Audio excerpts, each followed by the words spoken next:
इस संसार में सबसे बड़ा पाप है वरुण, जिसके दंड स्वरूप मैं तुम्हें लंका के कारागार में अनंत समय तक डालकर इतनी यातनाएं दूंगा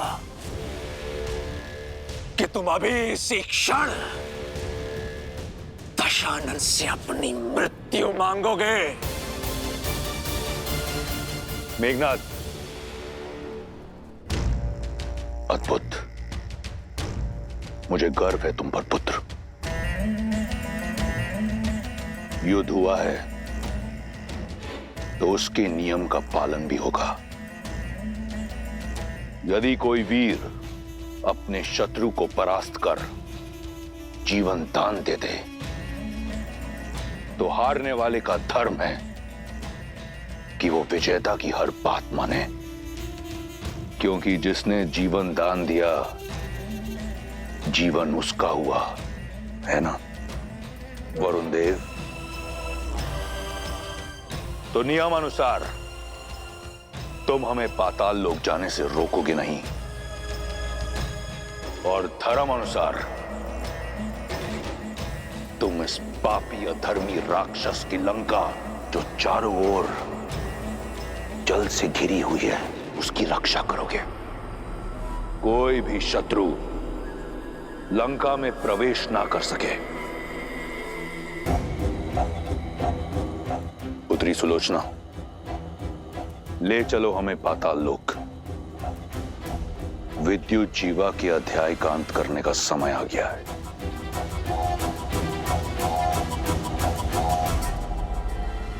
सुलोचना, पिता और लंका दोनों के मान का प्रश्न है। अपने ससुर और ससुराल का मान रखो।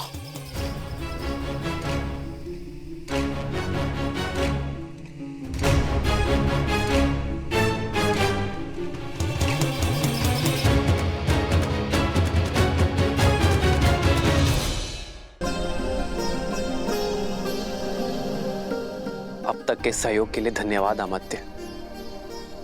अब आप अयोध्या लौट जाइए। यह आज्ञा मत दीजिए कुमारा।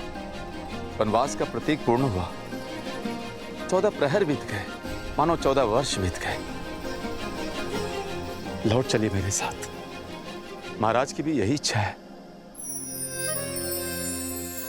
जब मार्ग सत्य का हो तो भेद नहीं खोजे जाते अमात्य।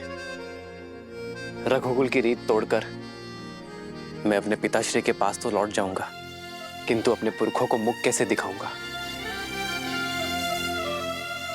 देवी सीता, आप तो हट त्यागी। महाराज की आशा है मैं कम से कम आपको लेकर ही लौटूं। जो आशा अधर्म का आधार बने वो शुभ फल नहीं लाती अमात्या। और मेरा धर्म तो सप्तपदी के साथ ही श्री राम के धर्म से जुड़ गया था। अब आप ही बताइए, मैं एक धर्म छोड़कर दूसरा धर्म कैसे निभाऊं? मैं जानती हूँ पिताश्री आहत हैं, पर उन्हें अपने पुत्र वधू पर गर्व भी होगा, जो अपने संबंध की लाज रखने के लिए वन की वासी बनने के लिए भी सच है। अयोध्या के पुत्र वधू के साथ ये व्यवहार उचित नहीं है। समझाइए ना इन्हें। धर्म के पद का नियम है अमात्य। पहला पग कठिन होता है, उसके बाद सब सुगम। और जो एक बार इस पद पर आगे बढ़ गया वो फिर पीछे नहीं मुड़ता। यही कर्तव्य निष्ठा है अमात्य, यही धर्म परायणता है। मैं चाहूं तो भी सीता और लक्ष्मण को जाने से नहीं रोक सकता। मेरे पिताश्री और तीनों माताओं का उत्तरदायित्व अब आपका हुआ, और अयोध्या के भावी राजा मेरे प्रिय भरत को ढेर सारा आशीर्वाद और प्रेम अवश्य दीजिएगा अमात्य। जो आज्ञा कुमार।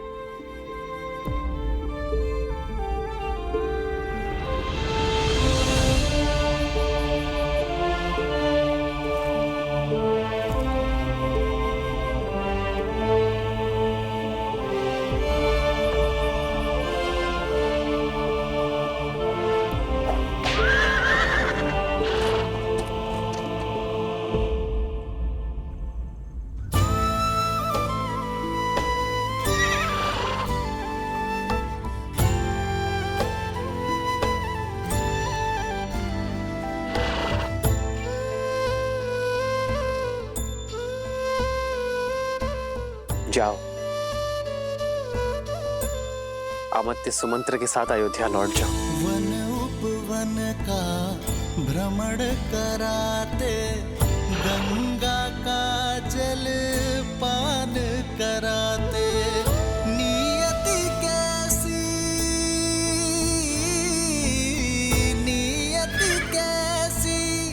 विपदा लाई, नियति कैसी विपदा लाई। राम सिया राम जय जय राम, राम सिया राम जय जय राम।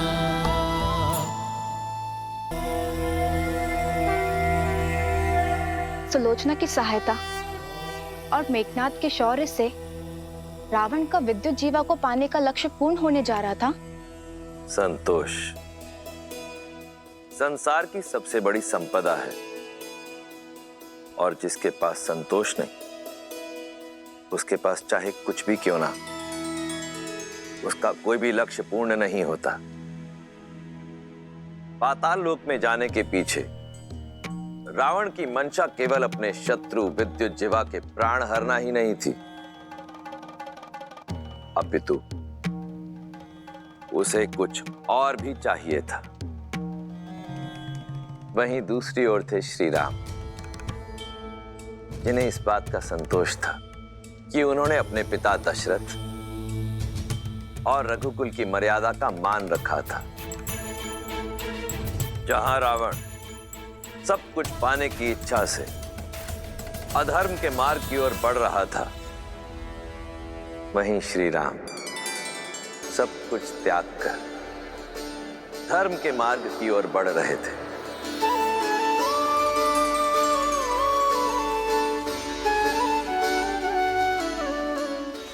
केवट ये है हमरे दशरथ नंदन श्री राम,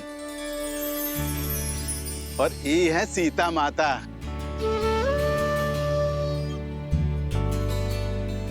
और वो है लक्ष्मण भैया। इको गंगा पार कराने का दायित्व अब तुम्हारा है। भली प्रकार से जाना था इन्हें, भगवान शिव का धनुष उठाकर भंग करने वाले राम।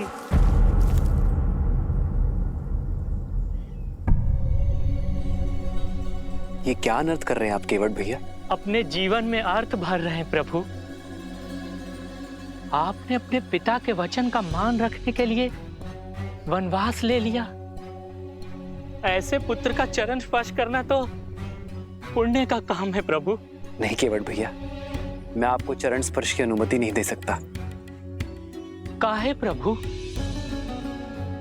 आपके चरण स्पर्श काहे नहीं कर सकते हैं? हम छोटे कुल के हैं, इसलिए।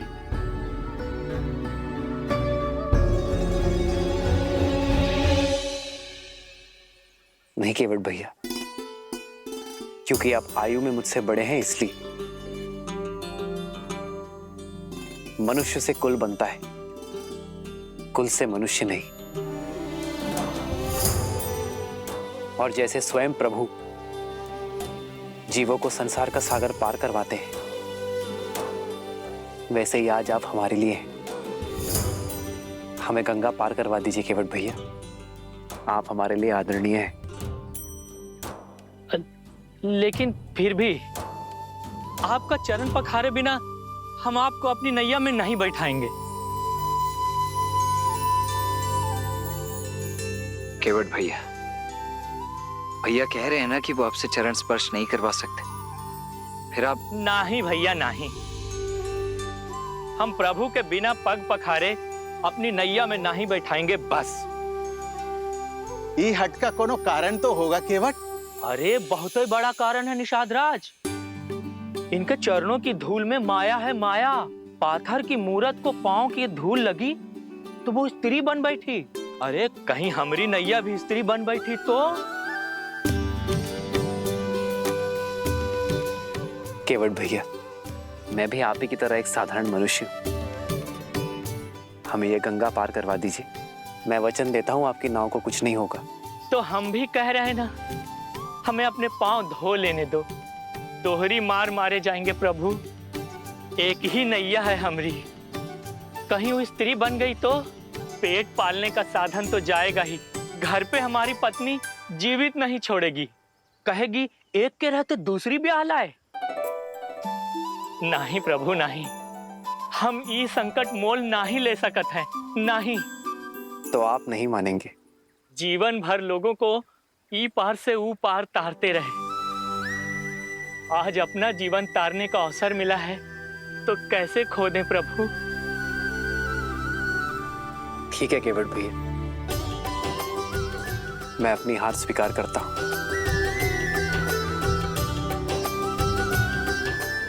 आइए प्रभु आइए।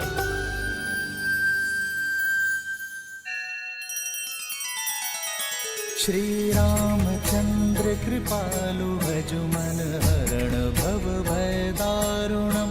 नव कंज लोचन कंज मुख कर कंज पद कंजारुणम।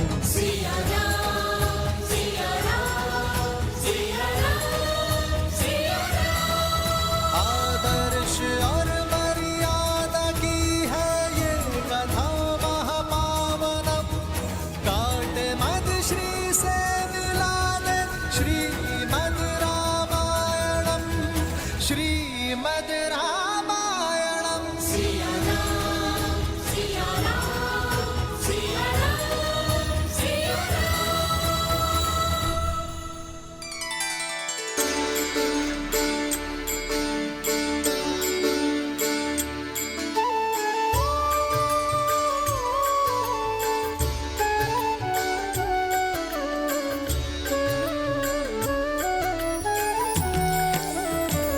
भज मन राम चरण सुखदाई। भज मन राम चरण सुखदाई। भज मन राम चरण सुखदाई। भज मन राम चरण सुखदाई।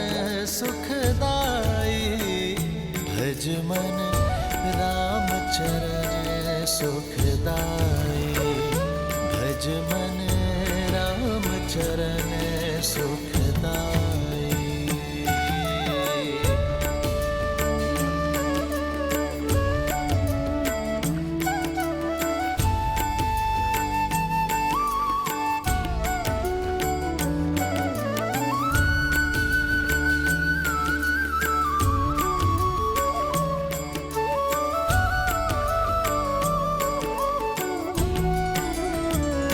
भज मन राम चरण सुखदाई।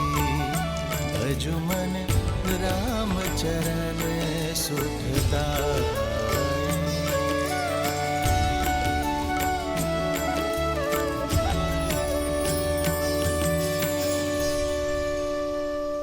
लीजिए प्रभु, आपकी गंगा धारा पार हो गई और आपकी सेवा करके हमारी जीवन धारा भी।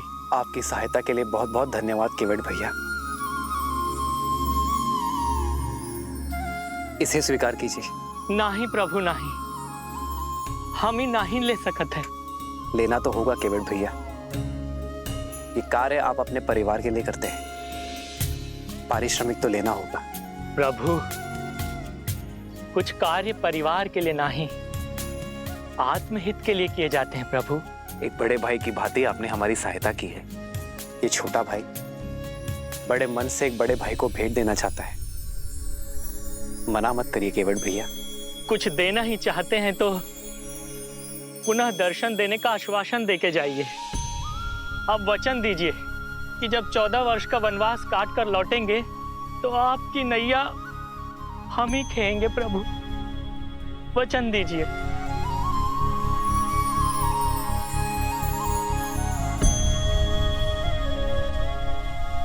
महादेव ने चाहा तो यही होगा।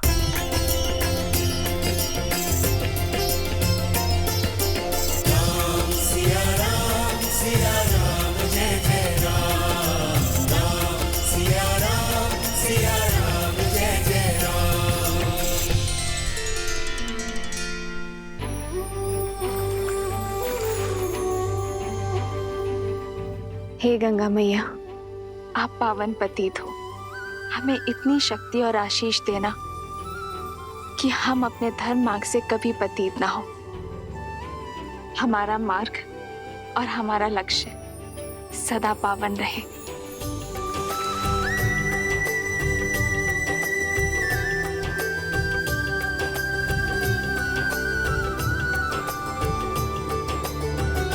आओ सीता।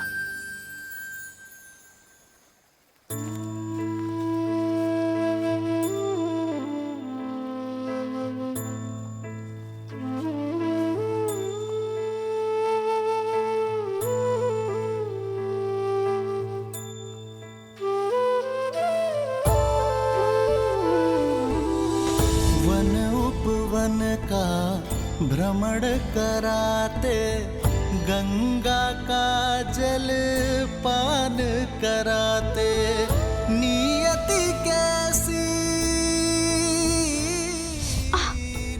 सीते कैसी विपदा लाई, नियति कैसी विपदा लाई। राम सिया राम जय जय राम, राम सिया राम जय जय राम, राम सिया राम जय जय राम, राम सिया राम जय जय राम, राम सिया राम जय जय राम, राम सिया राम जय जय राम। ओ राम सियावन पग पग फिरते, लक्ष्मण हर क्षण सेवा करते, कष्टन सहते, कष्टन सहते श्री रघुराई, कष्टन सहते श्री रघुराई।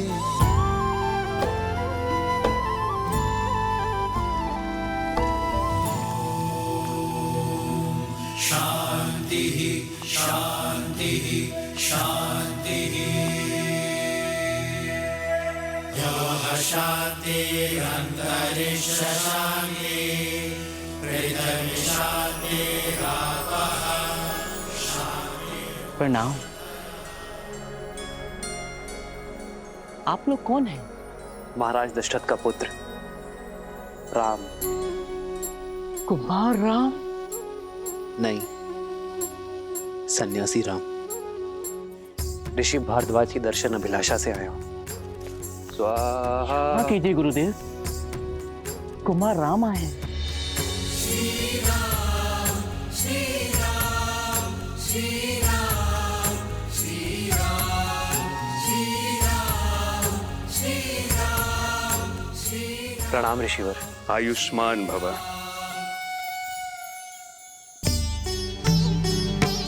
आपकी ही प्रतीक्षा थी दशरथ नंदन। आइए, आपका स्वागत है। नीति बड़ी क्रूर है। विश्वास नहीं होता कि मेरे परम मित्र, धर्म के अनुयायी महाराज दशरथ के हाथों इतना बड़ा अन्याय हो गया। पिताश्री ने कोई अन्याय नहीं किया ऋषिवर। मेरी ही इच्छा थी कि रघुकुल की मर्यादा के साथ न्याय हो। मेरी ही अभिलाषा थी कि आप जैसे परम संतों के दर्शन का सौभाग्य मिले। स्थित प्रज्ञ हो तुम राम। तुम्हारा यही गुण तुम्हें विशेष बनाता है। अशुभ में भी शुभ ढूंढ लेते हो। तुम्हारा ये धैर्य, ये संयम शब्दों से परे है। कहो राम, धर्म की इस यात्रा में मैं क्या योगदान दे सकता हूं? अपना मार्गदर्शन देकर ऋषिवर। आप वन वनस्पति और वन जीवन के ज्ञाता हैं।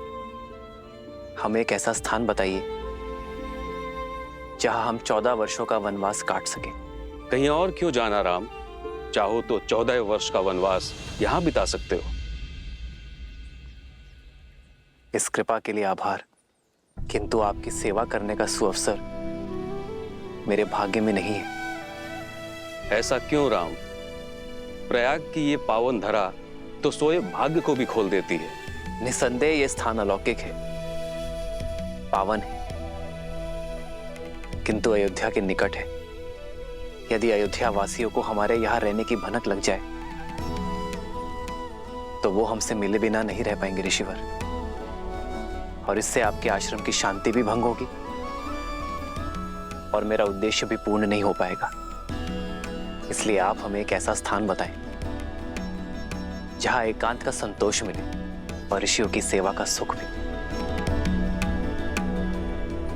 तो फिर दंडक वन की ओर जाओ राम, जहां तुम्हें ऋषियों की सेवा का अवसर भी मिलेगा और उन्हें सताने वाले, उनकी साधना में विघ्न डालने वाले राक्षसों के अंत का पुण्य भी।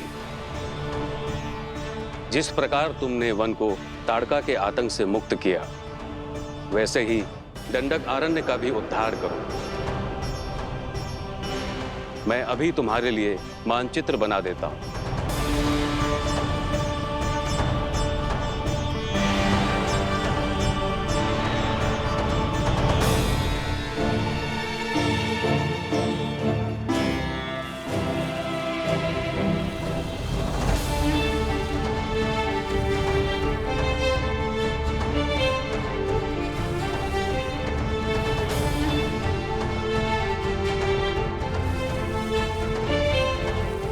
ये है प्रयाग, जहां पर हम अभी हैं। यहां से यमुना पार कर धारा के साथ दक्षिण पश्चिम की दिशा की ओर बढ़ोगे, जब तक नागरोदा वृक्ष तक पहुंच ना जाओ। वृक्ष की परिक्रमा करने के बाद तुम बाईं ओर जाना। फिर 2 पहर चलने के बाद तुम्हें ये नीला सरोवर दिखाई देगा। यहीं से फिर दक्षिण पश्चिम दिशा में कुछ कोस चलने के बाद तुम पहुंच जाओगे चित्रकूट, दंडक अरण्य का प्रवेश द्वार, जो यहां से 30 कोस दूर है। वहां तुम्हें केवल वानर और वन्य जीव मिलेंगे, कोई मनुष्य नहीं मिलेगा वहां। राम, तुम्हें अपने वनवास का आरंभ वहीं से करना चाहिए, क्योंकि वहां एक और महान उद्देश्य तुम्हारी प्रतीक्षा कर रहा है राम।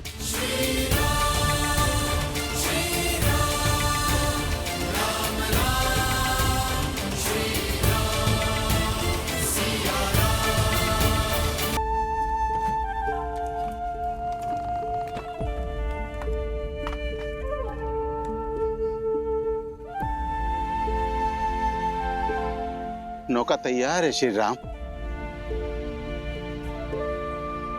पिता को संतान से और राजा को अपनी प्रजा से दूर नहीं होना चाहिए। जाइए निषाद राज, आपकी संतान, आपकी प्रजा आपकी प्रतीक्षा कर रही है। हमारा साथ यही तक था। ऐसा ना कहिए, ये वन जितना सुंदर दिखत है उतना ही जटिल और घातक है।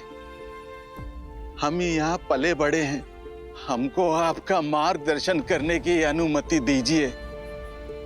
हमसे ही सुख ना ही छीनिए श्री राम।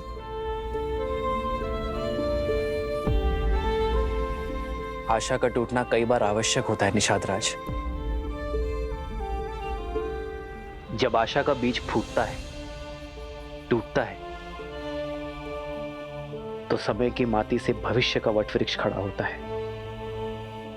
और फिर आपके लौटने में मेरा एक कार्य है जिसका आपको निमित्त बनना है। मेरा अनुज भरत शीघ्र ही अयोध्या का राजा बनेगा, और जब तक वो अपना साम्राज्य स्थिर ना कर दे अयोध्या की सीमाओं को, मेरे मित्र निषाद राज की निगरानी की आवश्यकता होगी। काहे इतना कठिन मार्ग चुन रहे हैं श्री राम? धर्म का मार्ग है निषाद राज, इतना सरल कैसे हो सकता है? जिस प्रकार भट्टी में लोहा तपकर और दृढ़ बनता है और सोना कुंदन, वैसे ही कठिनाइयां एक पुरुष को पुरुषोत्तम बनाती हैं। जाइए, अपना धर्म निभाइए, अपनी प्रजा की सेवा कीजिए, और हाँ, हमारे मार्ग के बारे में किसी से कुछ मत कहिएगा। किसी को हमारे पीछे मत आने दीजिएगा। जैसी आज्ञा श्री राम। ये गुहा ना कोनो को आपके समीप आने देगा और ना आपकी अयोध्या के अपने प्राण देकर भी अपना वचन निभाएगा।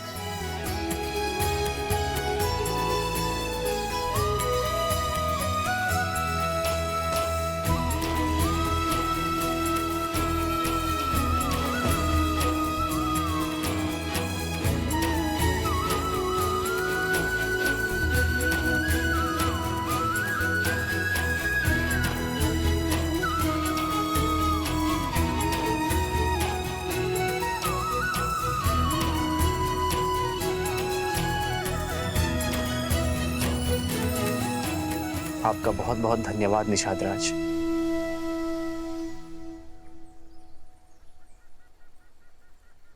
आओ सीता।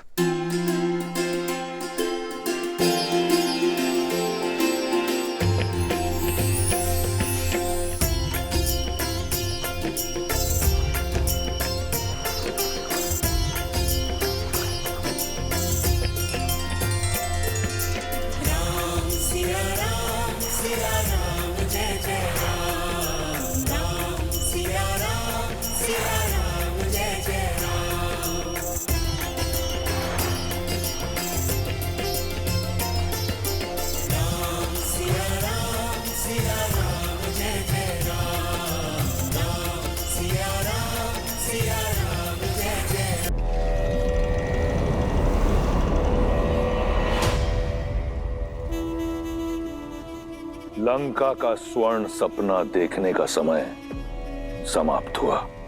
मार डालो इन सबको।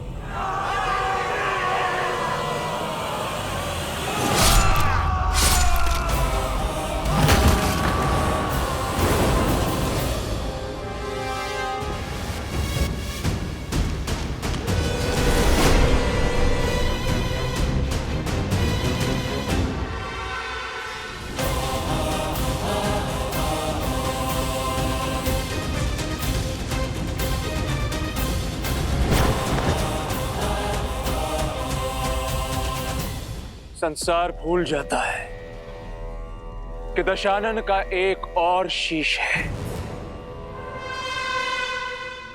मैं मेघनाथ इस संसार में जब भी कोई मेरे पिताश्री के विरुद्ध खड़ा होगा, सबसे पहले मुझे अपने सामने पाएगा। मेघनाथ, मैं तुम्हारा संबंधी हूं। इसमें कोई संशय नहीं है कि संबंधी होने के नाते आप आदर के पात्र थे, किंतु जिस क्षण आपने मेरे पिताश्री को ललकारा, उन पर प्रहार करने का दुस्साहस किया, उसी क्षण आप केवल और केवल मेरे शत्रु बन गए। और ये इंद्रजीत कभी अपने शत्रुओं पर दया नहीं करता। तुम्हें मेरी शक्ति का अनुमान नहीं है।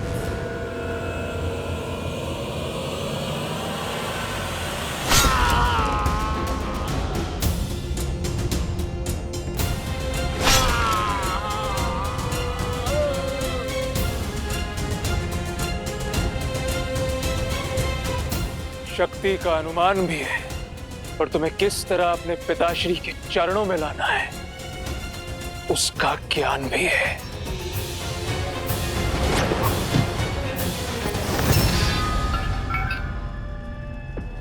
बहुत खेल खेल लिया विद्युत जीवा। अब इस खेल को समाप्त करने का समय आ गया है।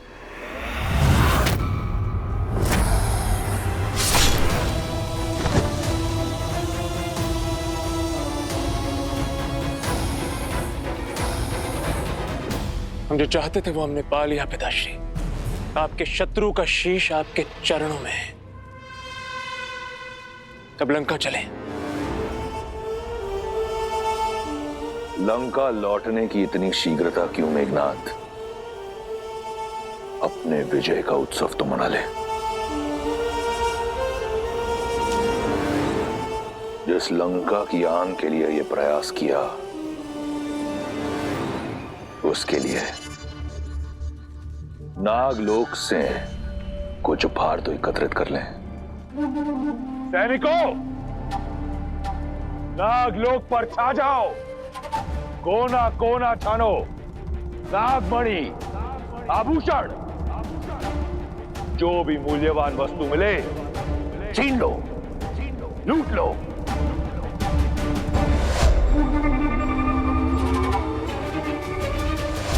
ये पाप मत कीजिए पिताश्री। नागमणि में नागों के प्राण, उनकी शक्ति बसती है। इसमें कोई पाप नहीं। लंका की सुरक्षा, लंका की समृद्धि मेरा धर्म है, और अगर उसके लिए कुछ नागों का बलिदान होता है तो इसमें कुछ अनुचित नहीं। नहीं पिताश्री, नहीं। सुलोचना भी इसी लोक से है। इस नाते नाग हमारे संबंधी हुए और हम उनके अतिथि हैं। ये नागलोक में लूटपाट करना अतिथि धर्म के विरुद्ध है पिताश्री। अपने ससुराल से जमाई का भेंट लेना किसी मर्यादा के विरुद्ध नहीं। समझने का प्रयास कीजिए। मैंने तुम्हें यहां अपनी इच्छा की पूर्ति के लिए बुलाया, तुम्हें मुझसे प्रश्न करने की अनुमति नहीं। जैसा कहता हूं वैसा करो, जाओ। जो आज्ञा पिताश्री।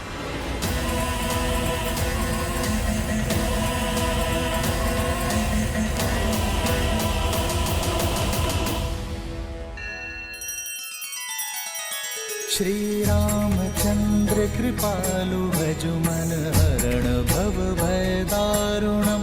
नव कंज लोचन कंज मुख कर कंज पद कंजारुणम। सिया राम, सिया राम, सिया राम, सिया राम। आदर्श और मर्यादा की है ये कथा महापावनम।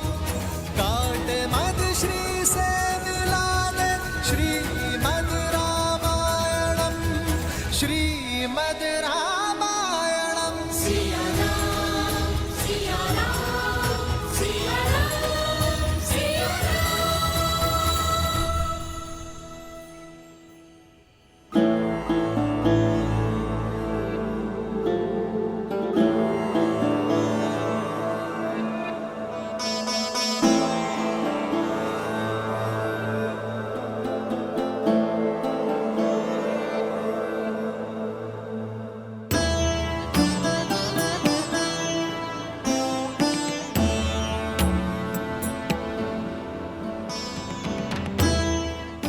सुमंत, सुमंत राम आ गया। सुमंत, मेरे राम लक्ष्मण सीता को लेकर। सुमंत अब तक नहीं लौटे महाराज।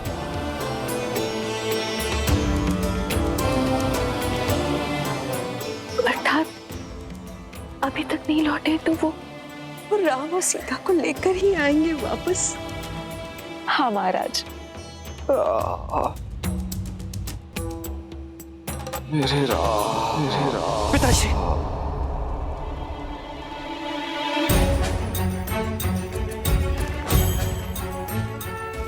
क्या हुआ भैया? सब ठीक तो है? कुछ नहीं लक्ष्मण।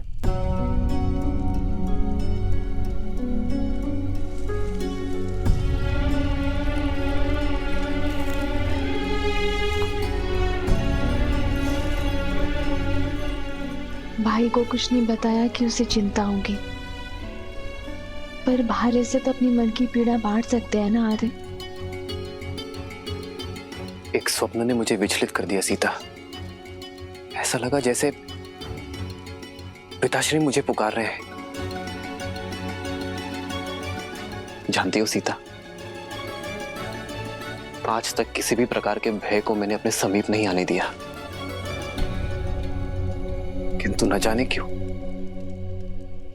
पिताश्री को स्मरण करके वही भय मेरे हृदय को जकड़ रहा है। ऐसा अनुभव होता है जैसे अयोध्या पर संकट के घने बादल मंडरा रहे हैं। आप एक सत्य को निभाने आए हैं आर्य। स्वप्न से विचलित हो गए तो अपना उद्देश्य कैसे पूरा करेंगे? अयोध्या में सब शुभ होगा। आप विश्राम कीजिए, क्योंकि यदि पुत्र विचलित होता है तो माता पिता अवश्य दुखी हो जाते हैं आर्य।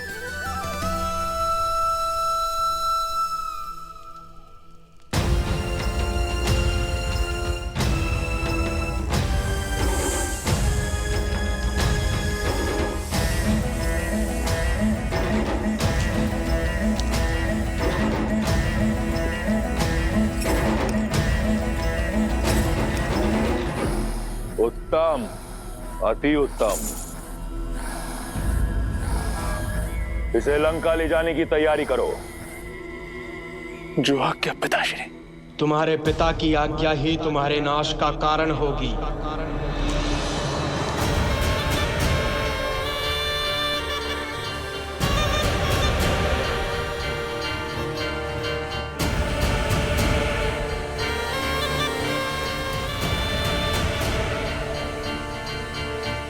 जिसमें पाप और अधर्म के विरुद्ध लड़ने का साहस नहीं होता, वो भी उस पाप का भागीदार होता है। मन तो करता है कि अपना सारा विष इसी क्षण तुम्हारे शरीर में भर दूं, किंतु सुलोचना मेरी दत्तक पुत्री है, मैं उसे अपने हाथों से विधवा नहीं कर सकता। इसलिए मैं नागराज वासुकी तुम्हें यह श्राप देता हूं कि जिस प्रकार तुम्हारे पिता के आदेश से मेरे लोग मर रहे हैं, वैसे ही एक दिन तुम भी अपने पिता के आदेश से ही मृत्यु को प्राप्त होगे। तुम्हारा ही पिता तुम्हारी मृत्यु का कारण बनेगा। वासुकी, मेरे समक्ष मेरे पुत्र को श्राप देने का दुस्साहस गजानन हूं मैं। काल भी मेरा दास है। इन्हें जाने दीजिए पिताश्री, हम पहले ही बहुत पाप कर चुके हैं।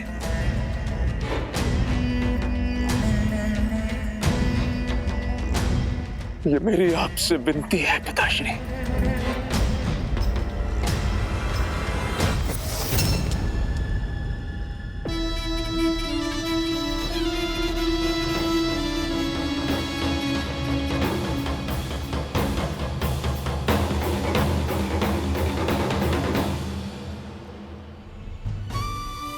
चल किया है हमारे राम ने हमारे साथ में। चल तो हमारी नेत्रों ने किया है हमारे साथ। 2 घड़ी निद्रा क्या लगी, हमारे राजा राम हमसे बिछड़ गए। हमारे जीवन को सुगम बनाने के लिए हमारे प्रभु श्री राम उस दुर्गम मार्ग पर स्वयं ही चल पड़े हैं। हमारे राम हमें छोड़कर चले गए, इतने निष्ठुर कैसे हो सकते हैं?